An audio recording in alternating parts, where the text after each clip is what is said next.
안녕하십니까. 풍수TV 박민찬의 풍수세계 시간입니다. 오늘 57번째 시간입니다. 이 시간에는 박민찬은 왜 풍수인이 되었나가 주제입니다. 오늘 제가 풍수지리가가 된 것을 좀 소상하게 좀 말씀드리려고 합니다. 제가 이런 말은 아마 거의 안 했을 거예요. 도선국사 34대 후계자다 이렇게만 제가 소개를 했을 텐데요. 박민찬이 제가 왜 풍수인이 되었나라는 것을 말씀드리게 된 것은 이런 사실을 알아야 나중에 여러분들이 그때 어느 방송에서 이런 말을 했다라고 아셔야 되기 때문에 그렇습니다. 결론적으로 지금 보면은요. 팔자소관이었다라고 말씀을 드릴 수가 있습니다. 제 팔자에 풍수지리 할 팔자다. 그래서 이걸 하게 됐구나. 저는 다른 거는 운명의 팔자에 아무것도 할 수가 없어요. 무슨 공무원이 된다든가 어떤 사업을 한다든지 장사를 한다든지 아니면 어떤 농업에 종사한다든지 이러한 것이 아니에요. 그런 운명으로 태어난 사람이 아니에요. 딱 이거 풍수지리학 할 수 있는 팔자 이것밖에 없어요. 그래서 제가 이게 팔자소관이다 라고 제가 말씀을 드린 거고요. 그리고 이 팔자소관이라는 운명을 제가 이 풍수지리학을 하다 보니까 지금은 정말 실감이 납니다. 요즘에서 제가 이런 생각을 해서 지금까지는 제가 이제 37년 했거든요. 지금까지는 뭐 그냥 열심히 연구하고 이 연구에 대한 것을 발표하고 뭐 이렇게 왔는데 요즘에서 제가 지금까지 한 걸 쭉 보니까 정말 이제 실감이 나요. 풍수지리가로서 이렇게 하고 있구나라는 것을. 자, 저는 25살에 경기도 평택이 고향이고요. 평택에서 청소사업소라는 사업을 시작합니다. 25살에. 그때 당시에 오물청소법이에요. 오물청소법에서 허가를 내서 이 사업을 하기 시작합니다. 당시는 이게 이권사업이기 때문에 상당히 허가 내기 어렵습니다. 백이 가장 세다는 국회의원도 이 허가를 내기 어려웠습니다. 그런데 제가 25살에 아무런 누구 도움 없이 이 허가를 냈습니다. 그래서 25살 때부터 청소사업소 중에 분뇨차 있죠. 일명 똥장사, 똥 푸는 거, 분뇨. 이 사업을 제가 했던 것이죠. 이때부터 몇 년을 하다 보니까 이제 기반이 닦이더라고요. 이것은 상당히 이권이 있는 사업에 돈을 잘 버는 사업입니다. 그때 당시에. 그러니까 지금 제가 67살이니까 몇 년입니까? 이런 사업을 시작하면서 몇 년 동안 기반을 닦아놨는데 그때 당시에 참 돈은 잘 버는데 왜 앞에서는 내가 돈을 많이 모아야 되는데 항상 뭔가 이렇게 석연치 않게 이게 모아지질 않고 뭔가 자꾸 이런저런 일로 그렇더라고요. 그런데 어느 사람이 어느 선생님한테 가봐라. 그 참 사주팔자를 기가 막히게 보신다 그래요. 그래서 제가 거길 갔어요. 간 것이 그때 나이 30살 때입니다. 30살 때에 한필선 스승님을 만나게 된 거죠. 제 운명을 다 보시고 많은 말씀을 하셨는데 상당히 마음에 와닿았어요. 그리고 참 신기했습니다. 그래서 저는 선생님을 존경하게 됐습니다. 그래서 그때 30살 때에 선생님한테 자주 드나들면서 선생님 말씀을 많이 듣고 그랬어요. 그게 이제 2년이 됐던 겁니다. 그래서 그러다 보니까 선생님이 평소 낚시를 그렇게 좋아하시더라고요. 혼자 낚시 가방을 메고 버스를 타고 가실 때도 있고 자전거 타고 가실 때도 있고 이렇게 다니시는 거예요. 그래서 저는 그때 차가 있었어요. 근데 어린 나이지만 사업을 해서 그때 30살 때면은요 정말 자가용 가진 사람이 별로 없었어요. 그런데 저는 그때 스텔라라는 아주 고급차였습니다. 지금으로 말하면 최고 고급차죠. 에코스 그 이상 나가는 차. 그때는 스텔라가 최고로 좋은 차였습니다. 국산 중에서는. 그 차를 제가 이제 차가 있으니까 몰고 다닐 때인데 선생님을 제가 낚시를 즐겨 하시기 때문에 제가 새벽에 선생님 댁에 가서 낚시 가방을 메고 차에 싣고 모시고 낚시터로 갑니다. 어느 쪽으로 가세요? 오늘은 그러면 어느 쪽으로 가. 그러면 제가 이제 그쪽으로 가서 낚싯대를 다 펴서 던져놓고 그리고 몇 시에 올까요? 그러면 해 어두워질 때 와. 이제 이러면 저는 이제 낮에는 이제 들어와서 사무실에서 사업을 보고 일을 하고 그리고 밤이면 또 저녁 때 되면 갑니다. 그러면 이제 낚시해서 고기를 잡아 놓으셨어요. 근데 고기 잡는 건 다 제가 먹어요. 저는 그 물고기를 무지무지하게 좋아했어요. 어릴 적부터 시골에서 그렇게 먹어버릇 해가지고 하여튼 선생님이 잡은 그 낚시 그 고기는 제가 다 먹어요. 선생님은 일절 안 잡어요. 그냥 잡는 재미예요. 하나도 안 잡어요, 물고기를. 그래서 제가 이제 그렇게 3년을 왔다 갔다 어디든 이렇게 다니면서 차에서 풍수지리 얘기하고 운명 얘기를 하시고 하셨어요. 그리고 지나가면서 저 몇 자리를 보고 저 몇 자리는 물이 들었다. 저 몇 자리는 시신이 까맣게 탔다. 저 몇 자리는 자손이 망한다. 저 자리는 잘 된다. 저 몇 자리는 이장한 지 얼마 안 되는데 3년 후에는 수백억 부자가 된다. 이런 말씀을 하셨는데 저는요 신기하기도 하고 그냥 몇 자리를 지나가면서 차에서 지나가면서 보고 딱 그런 말씀을 하세요. 그리고 서서 또 설명도 해줄 때도 있고 3년을 이러고 다녔어요. 그래서 저는 이제 풍수한다는 그런 생각은 전혀 하지도 않고 그냥 선생님이 외롭게 사시고 또 그런 쪽으로 밝으신 분이고 또 어떻게 보니까 그런 말이 사실이라면 상당히 그 선생님이 정말 존경스럽지 않을 수가 없었어요. 그래서 저는 시간도 있고 낮에는 시간도 있고 그러니까 선생님을 이렇게 3년을 모셨는데 어느 날 저를 보고 집으로 한번 와. 그래서 갔어요. 갔더니 뭐라고 그러시냐면 신한계 무령서를 아나 그러세요. 몰라요 저는. 그 무슨 말씀인지 모르겠는데요. 만물의 형상을 귀신같이 본다는 뜻이요. 근데 이 풍수지리가 신라 말기 1100년 전이죠. 도선국사부터 시작이 돼가지고 이 풍수지리가 후계자 한 사람만 구전으로 급비 전수가 돼가지고 내려왔다 이러시더라고요. 그래서 저는 그러세요? 솔직히 그게 무슨 뜻인지도 모르고 그러면 그런가 보다 했지 제가 그거에 대해서 그렇게 적이 없었어요. 그래서 그런가 보다만 한 거죠. 그런데 이 공부를 한번 해봐. 그러시는 거예요. 저를 보고 풍수 공부를 하라는 거예요. 그래서 제가 아이고 저는 선생님 그거 안 해죠. 안 합니다. 제가 왜 그 지관을 합니까? 그거 해서 무슨 또 돈을 벌고 밥 벌어먹는다고 제가 지금 하는 사업이 얼마나 좋은 사업인 줄 아시잖아요. 그런데 왜 저를 보고 그걸 하라고 그러세요? 하는 게 좋지. 저는 몇 달 동안요 선생님 그 말씀에 안 한다고 그랬습니다. 선생님도 이거 하시면서 지금 어렵게 사시면서 왜 저를 보고 이걸 하라고 그러세요? 이거 공부하려고 그러는 최아무개도 있지 않습니까? 그 사람은 안 돼. 왜요? 선량하지 않으면 안 돼. 그러면 누구 또 있잖아요. 선생님한테 공부하려고 그러는 사람. 안 된다 이거예요. 그리고 그 사람들한테는 일체 풍수 얘기를 해주질 않아요.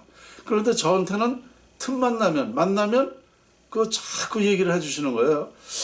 그래서 이상하다. 제가 1년에 걸쳐서 선생님한테 자꾸 저한테 그렇게 하시는 이유가 뭐예요? 그러니까 이걸 해야 된다 이렇게 말씀하시는 거예요. 이걸 하다 보면 안다 이거예요. 그러면서 최종적으로 뭐라고 그러시냐면 자네가 이 과학적으로 증명이 안 됐는데 이것을 다 밝혀낸다. 과학적으로 제가 다 밝혀낸다는 거예요. 이상하다. 그리고 저는 과학하고는 또 아무 상관이 없고 그때는 과학이라는 용어도 많이 안 쓸 때입니다. 그래서 감히 제가 어떻게 또 과학적으로 이걸 밝혀내면서 그 선생님 참 이해가 안 되네요. 그랬더니 다 밝혀낸다. 자꾸 이렇게 말씀하시는 거예요. 밝혀내게 된다 이거죠. 그래서 저는 참 신기했어요. 그래서 제가 하도 그 말씀하시길래 그럼 선생님 제가 진짜 이거 공부하면 돼요? 그러니까 되지. 그러면 제가 한번 해볼게요. 그러니까 한 1년에 걸쳐서 계속 평소에는 이렇게 그 필요한 말 외에는 절대 말씀을 안 하시는 분이에요. 하루 종일도 안 하셔요. 같이 어디 산에 다녀도 안 하세요. 그래서 제가 그때부터 그럼 해볼게요 하면서 본격적으로, 그러니까 선생님 만난 지 3년 만에 도선국사 34대 후계자로 지정을 해 주신 거예요. 33대 선생님이 저한테 34대로 인정을 해 주신 거예요. 그때부터. 그래서 제가 선생님 만난 지 3년 만에 이 34대 전수자가 된 거죠. 그래서 그때부터 본격적으로 이 풍수를 공부를 했는데 자꾸 공부하면서 그 예사로운 일이 아니다 말이에요. 이 풍수지가. 그래서 제가 이거는 참 우리 개인에게나 나라나 기업이나 세계의 중요한 문제다라는 걸 판단했더라고요. 왜냐? 자연의 이치거든요. 자연의 이치는 전 세계인이 똑같이 다 적용되기 때문에 그런 생각이 들더라고요. 그래서 제가 딱 10년 공부하고 선생님한테 제가 이게 지금까지 1000년 전부터 비전됐지만 선생님 지금은 이거를 공개할 때가 된 것 같습니다. 그랬더니 무슨 소리냐 이거예요. 그래서 제가 그 15가지 당위성, 왜 이 시대에 이 풍수지리학을 비전된 것을 공개해야 되는가라는 걸 15가지로 제가 그때 제시를 해드렸어요. 다 적어서 설명을 드렸습니다. 그랬더니 가만히 들으시더니 일리가 있긴 있는데 그러고는 아무 말 안 하세요. 한 일주일 생각을 하셨나 봐요. 어느 날 그러시는 거예요. 그 말이 맞긴 맞네. 그러시면서 그러면 지금부터 우리 국민이 화장, 지금 장례 문화가 잘못돼서 매장 문화가 잘못돼서 지금 이렇게 잘못 그 매장으로 인해서 우리 그 후손 자손들의 운명이 안 좋지 않는가. 그러니까 99%다 묘를 잘못 썼으니 화장 얘기를 하면서 점차 사회의 흐름에 따라서 점차 공개를 해라. 이렇게 딱 말씀을 하시더라고요. 그래서 제가 알겠습니다. 그리고 그때부터 이 장례 문화는 화장이 좋다.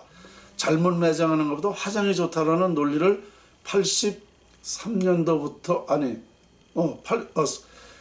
83년도부터 기사가 나가기 시작했어요. 언론에. 그리고 10년 공부하고 제가 그 SBS 그것이 알고 싶다에 이 논문이라는 형식으로 해가지고 보냈죠. 1994년도 4월 달에 SBS 그것이 알고 싶다 해서 풍수지리 허가실편이죠. 이때에 제가 이제 이런 풍수지리학에 대한 근원적인 얘기를 다 하니까 PD가 부산의 동의대학교 이상명 교수한테 전화를 해서 풍수지리학자가 부모와 자식이 기가 통한다는데 그게 사실이냐? 그렇다. 그래서 이 정자 실험을 하게 됩니다. 그 정자 실험이라는 게 방송에 나갔어요. 부모와 자식은 같은 물체로서 기가 통한다. 이걸 과학으로 증명한 겁니다. 94년도에. 그래서 풍수지리학을 인류 최초 동기가뭉설을 동기가뭉 과학으로 증명을 한 거죠. 그래서 풍수지리가 과학이라는 것을 확실히 알았습니다. 이때부터 제가 본격적으로 과학을 증명했기 때문에 활동에 들어가기 시작을 했습니다. 그래서 계속 이제 언론에 나오고 방송에 나오고 이렇게 하면서 본격 활동을 이제 하면서 그때 당시에도 선생님이 생전에 계셨어요. 그런데 1998년도에 제가 1000년 만에 한국이 세계를 지배한다라는 책을 썼습니다. 선생님이 이 책을 보시고 2달 만에 돌아가셨어요. 참 천만다행이죠. 선생님은 생각 외에 3년 일찍 돌아가셨습니다. 언제가 내 운명이다라고 얘기하셨는데 3년 먼저 돌아가신 그 이유가 있어요. 그 쇼크를 받아가지고 돌아가셨거든요. 그런데 어쨌든 제가 한국이 세계를 지배한다라는 책을 하나 썼는데 그거를 보시고 2달 후에 돌아가셨어요. 참 정말 그때까지 저는 선생님을 돌아가실 때까지 몇 년을 모셨냐면요 15년간을 모셨습니다. 만으로 14년을 모셨습니다. 선생님을. 그냥 저는 의무적으로 선생님을 돌아가실 때까지 모셔야 된다는 거 생각을 했지 이제 공부를 여기서 중단하고 내 활동을 해야 된다 이런 생각을 하지도 않았어요. 그러니까 그냥 같이 있으면서 맨날 산에 차로다 모시고 다니고 어디 가신다 그러면 어디 보고 싶다 그러면 가시고 항상 궁금해 하시는 걸 저는 차로다 모시고 다니면서 이게 다 공부였죠. 이렇게 하면서 제가 풍수인이 이제 완전한 풍수인이 된 거예요. 그래서 선생님 돌아가시고 나서 이제 이런 말 저런 말 이제 하다 보니까 이렇게 했는데 상당히 저로서는 풍수인이 된 것이 지금 영광입니다. 왜냐? 지금 이 인류에 진리라는 게 있었지만 못 밝혔습니다. 제가 풍수지리학에서 진리를 밝혀낸 것입니다. 정말 진리를 밝혀냈어요. 진리라는 건 뭐냐? 어디서 누구에게나 다 해당되는 거. 누구라도 거역할 수 없고 누구에게나 다 해당돼서 어떤 사람도 행복하게 할 수 있는 게 진리 아닙니까? 제가 이걸 밝혀낸 거예요. 운이라는 걸 밝혀낸 겁니다. 인류의 모든 사람은 지금까지 찾고 있는 것이 바로 운입니다. 인류의 영혼이 운을 찾고 있는 거예요. 운이 결정되는 과정을 완전히 밝힌 것입니다. 그러니까 진리를 밝혀냈고 또 이것으로서 우리나라가 국민소득 30만 불 될 수 있다는 확신을 갖게 됐습니다. 그러니까 완벽한 풍수인으로서 도선국사 34대 전수자로서 완벽하게 정말 이제는 우리 대한민국이 세계 평화의 산실이 된다. 모든 것을 다 풍수에서 이루어진다라는 것을 제가 밝혀낸 거예요. 저희 사무실에 오시면은요 문 앞에 딱 이 조그만 간판이 있습니다. 여기 제가 뭐라고 썼냐면 인생사 세상사도 풍수여 석가공자 예수도 풍수다. 그 풍수 과학으로 밝혔노라 라고 제가 간판을 조그맣게 하나 해놨습니다. 그러니까 이와 같이 모든 인류의 사람은 이제 이 풍수 밝히는 풍수지역을 가지고 인류가 다 신선히 사는 나라가 된다. 특히 우리나라는 풍수지리에 아주 예민해 있습니다. 우리나라 흥망성쇠가 다른 나라하고도 다릅니다. 풍수를 보면은 구조가 우리나라는 풍수가 아주 결정적이에요. 한 군데가 딱 결정적입니다. 우리나라는 이렇게 돼 있어요. 얼마나 예민합니까? 이걸 제가 밝혀냈죠. 그것이 청계천 복계 여부입니다. 청계천 복계 여부에 따라서 우리 대한민국의 흥망성쇠가 결정된다. 운명이 결정된다는 사실을 밝혀낸 거죠. 그래서 지금 제 얘기대로 지금 나라가 잘못되고 있습니다. 바로 청계천을 열어놨기 때문에, 배를 갈라놨기 때문에 그렇습니다. 이런 사실을 우리 국민은 지금 아무도 인정을 안 하고 있죠. 그러나 이게 조만간에 확실하게 밝혀질 것입니다. 이제 여러분들이 다 아시게 될 것입니다. 등등 해서 이제 풍수가로서 도선국사 34대 전수자로서 완벽하게 모든 인류가 행복하게 사는 방법을 밝혀냈다. 그러니까 제 팔자가 사주팔자가 이 풍수밖에 할 수 없었는데 없는 사주였는데 이걸 함으로써 이제 이렇게까지 말을 할 수 있었다. 중요한 것은요. 이런 제가 연구해서 발표 지금 하고 있는 이런 사실이 1000년 전, 500년 전 그 예언에 이미 다 되어 있더라고요. 참 기가 막힌 일이죠. 그런데 500년 전, 1000년 전에 다 도선국사나 그 남사고 선생이 이렇게 다 예언서를 전해줬는데 그 속에 다 있었어요. 그분들이 제 직계 스승 아닙니까? 도선국사가 시조니까 1130년 전입니다. 시조니까 남사고 선생은 500년 전입니다. 그러니까 직계 스승들이 예언한 것을 제가 다 밝혀냈어요. 밝히고 보니까 그렇게 예언이 되어 있다는 것을 알게 됐습니다. 그러니까 우리나라가 세계적인 나라가 된다. 우리나라가 근원이다. 우리나라가 발생지다. 우리나라가 부모다. 씨다. 모든 것은 우리나라로서부터 시작이 된다라고 되어 있는데 제가 이걸 완벽하게 밝혀낸 것입니다. 그래서 지금 우리나라가 이 어려운 것도 다 풍수예요. 그러면 이 어려운 걸 면하려면 어떻게 돼요? 다시 풍수에서 다시 하면 되는 거죠. 그럼 이렇게 답이 딱딱 나오게 되어 있습니다. 그래서 이제는 상당히 이제 저는 이제 고무적입니다. 왜냐? 완벽하기 때문에 누구도 여기에 이의를 제기할 수가 없습니다. 이것은 3000년 전에 석가모니 부처님도 2500년 전에 공자도 2000년 전에 예수도 이런 사실을 아무도 몰랐습니다. 이것을 밝혀냈다 그러면 여러분들이 아마 이해도 안 되실 테지만 깜짝 놀라실 겁니다. 이게 사실입니다. 그래서 지금은 제가 자신 있게 이렇게 얘기를 하게 됐다. 자, 제가 오늘 진솔하게 제가 왜 박민찬은 왜 풍순이 되었나에 대해서 말씀을 드렸습니다. 자, 오늘 여기까지입니다.